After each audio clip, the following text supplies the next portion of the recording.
Bonjour à tous et bienvenue sur l'Orla et GoldenEye. On est parti pour votre 22e jour du calendrier de l'Avent. Allez, qu'est-ce qu'on a à vous dire avec le Dixie Disney?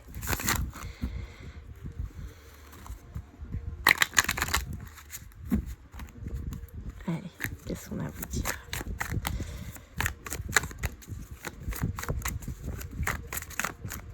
Hop là.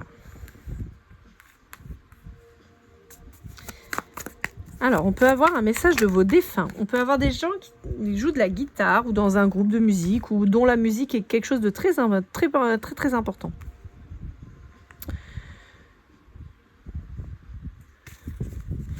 Ouais, alors j'ai quand même plutôt la notion de message de vos défunts que vous essayez de décrypter et que vous avez un peu de mal. C'est peut-être pas très clair. On peut aussi avoir pour certains d'entre vous la recherche... comme si vous étiez lancé dans des recherches généalogiques. Et vous galérez de ouf, c'est compliqué. Ouais, c'est compliqué parce qu'on peut avoir... on peut avoir des trahisons qui ont eu lieu.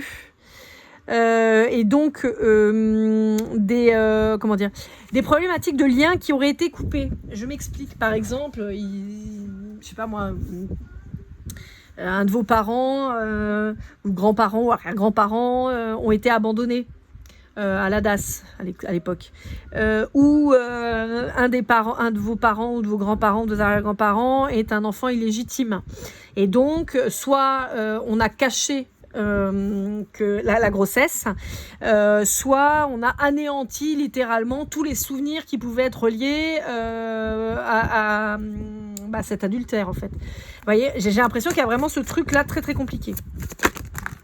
Pour d'autres, on peut avoir un lien en particulier avec un membre de votre famille qui vous fait particulièrement souffrir et vous comprenez pas pourquoi. On vous dit qu'il peut y avoir un lien de transgénération, un lien transgénérationnel en gros et répétition des schémas sur plusieurs générations, sur plusieurs vies antérieures aussi. On peut avoir un lien aussi amoureux avec quelqu'un qui vous a abandonné, littéralement, d'accord? Ou que vous avez abandonné, mais en fait, ça peut même être vous qui êtes parti, mais parce que vous sentiez que cette personne vous abandonnait quelque part, vous voyez? Ouais, comme une trahison, et on vous dit que vous recherchez, vous essayez de trouver des infos, de comprendre le pourquoi du comment, et vous comprenez pas, et voilà, et on vous dit qu'en fait, c'est quelqu'un avec qui vous avez un lien depuis très longtemps. On vous dit que c'est... Il y a cette recherche d'harmonie avec cette personne. Peut-être un lien dans une autre vie qui a été un lien familial différent, c'est-à-dire peut-être pas forcément votre mari, votre femme, mais peut-être votre enfant ou votre parent.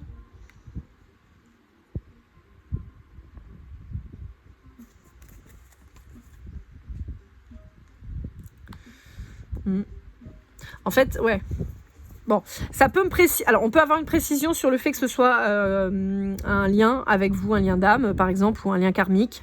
Quelqu'un avec qui vous promettiez finalement un avenir plutôt sympa, de famille, ou en tout cas de structure, de couple fiable et stable.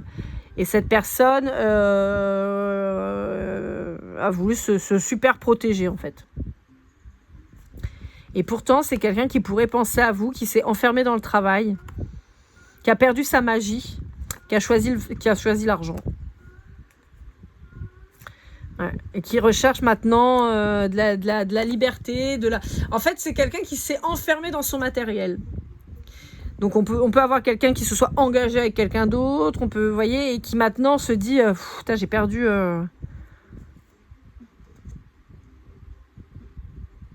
J'entends, j'ai perdu mon monde, en fait. Mais en fait, son monde, c'est pas les gens, c'est vous.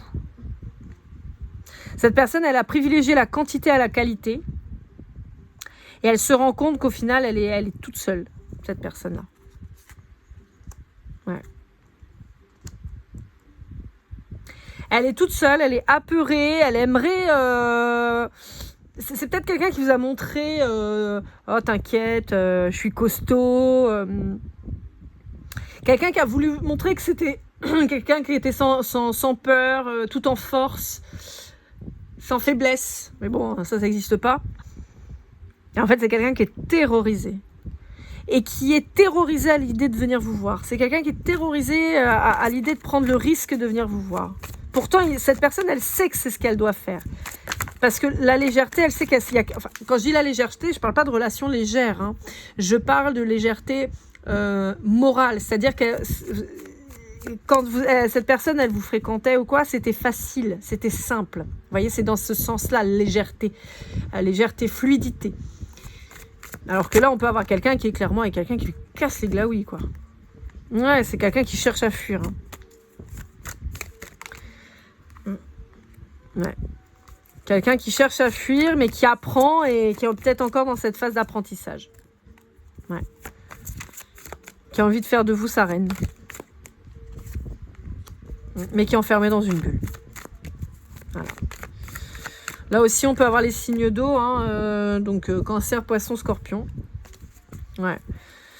Quelqu'un qui est dans le contrôle, qui a peut-être... alors, je vais pas dire que vous pourriez nuire à sa réputation. Mais c'est quelqu'un qui a une image et qui n'arrive pas à s'en sortir, quoi. Ouais. Qui est paumé. Hein. Putain, c'est quelqu'un qui est complètement paumé. C'est pas où il va, c'est pas ce qui est fait. Enfin, il ou elle. Hein. Ouais. Ouais. C'est quelqu'un qui dit, bon, ça va y aller. Mais ça va y aller où? Si tu prends pas de décision, ça va aller nulle part, en fait. Dans le mur, peut-être, à la limite. Mais parce que là, on voit, hein, au bout de la route, il y a l'arbre. Pan, allez. Ouais. Ouais, c'est quelqu'un qui a peur de revenir vers vous. Hein. Je vous ai dit, hein, c'est un truc qui date d'il y a plusieurs vies. Hein. On a les signes de terre qui ressortent. Taureau, Vierge, Capricorne. C'est marrant parce que sur ce calendrier de l'Avent, j'ai quasiment que ça qui sort. Les signes d'eau, signes de terre, je crois que j'ai pas eu les signes de feu ni les signes d'air.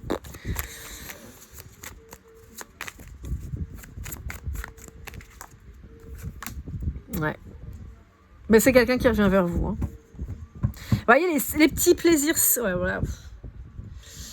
Je pense que c'est quelqu'un sur qui vous aviez cette protection. Vous voyez, un peu comme une grande sœur ou un grand frère ou une maman qui protégerait ses petits. Je pense qu'il y avait ce truc-là de protection de votre part vis-à-vis de cette personne. Et cette personne, elle se retrouve seule. Mais elle revient. Et elle se rend compte que les plaisirs de la vie, simples, basiques, c'est avec vous. Et qu'en fait, on est sur quelqu'un qui est parti vers les embûches, quoi. Ouais. Et on a la musique encore hein, qui revient avec le piano. Là, on a la guitare. Il y a peut-être des messages qui passent par les musiques. Alors, j'entends un truc très particulier. Ça se faisait beaucoup quand j'étais plus jeune. Maintenant, j'écoute plus la radio. Mais avant, on passait des dédicaces, t'as vu, sur Skyrock. Voilà, il y a quelqu'un qui peut peut-être vous faire une dédicace comme ça sur la radio, c'est rigolo. Voilà les amis, j'espère que cette guidance vous aura aidé, vous aura parlé. N'hésitez pas à liker, commenter, partager, vous abonner si ce n'est pas déjà fait. Les guidances de décembre sont déjà toutes en ligne. N'hésitez pas à aller jeter un œil, on se retrouve très vite. Je vous souhaite de merveilleuses fêtes de fin d'année et comme toujours, keep cool and love.